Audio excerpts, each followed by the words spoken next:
Edi nuk heq dorë as pak. Ai sikur ka marrë një mision personal, ta bëj Elionën ta pëlqej, ose të paktën ta pranoj pranë vetes.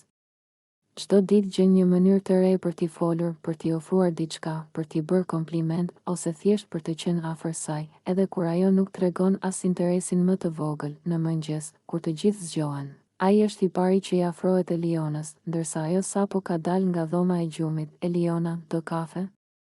E bëj unë, i thot me një zë të butë, sikur po përpiqet t'i hyjë në zemër. Ajo nuk e sheh fare në fytyrë.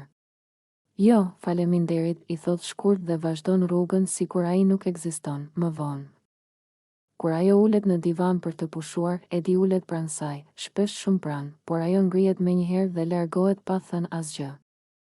Reagimi i saj është aq i ftohtë sa edhe banorëve të tjerë u duket i tepërt. Edi, as po e kupton, i thot njëri prej banorëve. Ajo s'po të përfill fare. Por Edi nuk dorëzohet.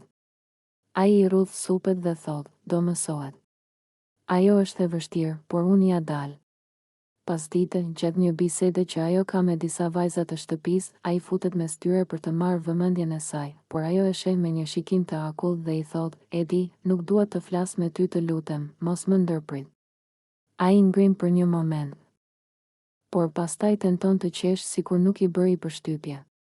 Po mirë, më vonë atëherë, thot, ndërkohë që vajzat e tjera nuk e fshehin dot habin. Në darkë, teksa Eliona po mblidh të gjërat e saj nga tavolina, Edi i afrohet përsëri. Eliona, pse po sillesh kështu me mua?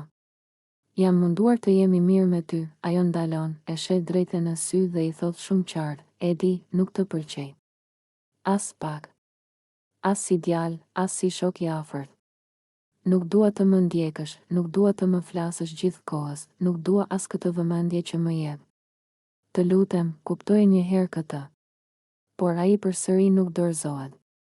Do ndryshosh mendim, i thot me një buzëqeshje të vogël dhe kokfort. Sikur gjithë refuzimet e saj nuk kanë asnjë peshë.